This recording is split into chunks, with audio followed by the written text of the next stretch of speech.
ఈరోజు కొబ్బరి అన్నం చేసుకుందామా?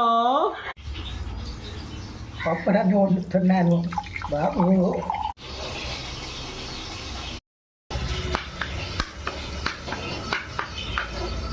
ఈరోజు అయితే మా అమ్మమ్మతో కొబ్బరి అన్నం అయితే చేపించేసాను. ముందుగా కొబ్బరి నీట్గా తీసుకొని ముక్కలు కోసేసుకొని నీట్గా కడిగేసుకొని మిక్సీ పట్టేసాను. మిక్సీ పట్టి ఒక పల్చని గుడ్డ తీసుకొని అందులో వేసి పిండేసాను. మా అమ్మమ్మ అయితే మసాలా నూరేస్తుంది. మసాలాలు ఏమేమి వేసారో చెప్తాను.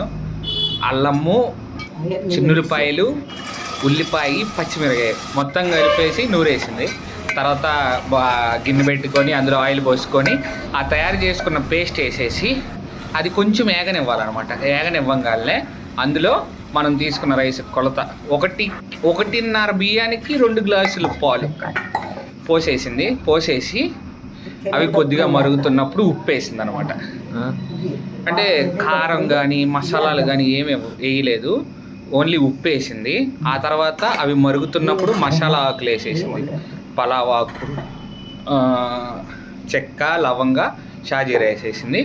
అది కొంచెం సేపు మరిగిన తర్వాత రైస్ వడగట్టి రైస్ వేసేసుకుంది.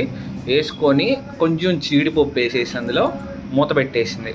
మూత పెట్టి అలాగా కాసేపు ఉడకనిచ్చింది. ఉడకనిచ్చిన తర్వాత అందులోకి చికెన్ కర్రీ కూడా వండింది అనమాట.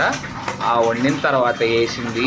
ఎంత టేస్ట్ ఉందంటే నిజంగా మసాలాలు కానీ గరం మసాలా, చికెన్ మసాలా అలాంటివి ఏమీ ఇలా, కానీ రైస్ ఎంత టేస్ట్ ఉందంటే వాసన కూడా ఎంత మంచిగా వచ్చిందంటే ఇల్లు అంతా ఆవులు స్మెల్ లేదనమాట. మసాలా అంటే ఆ అరోమా అంత బాగుంది, అంత బాగా చేసింది అనమాట. ఎంతైనా ముసలోళ్ళే టాప్ అనమాట. చాలా నచ్చింది. మీరు కూడా ఇలా చేసుకోండి, సూపర్ ఉంటుంది. వీడియో నచ్చితే సబ్స్క్రైబ్ చేసుకోండి. Thank you.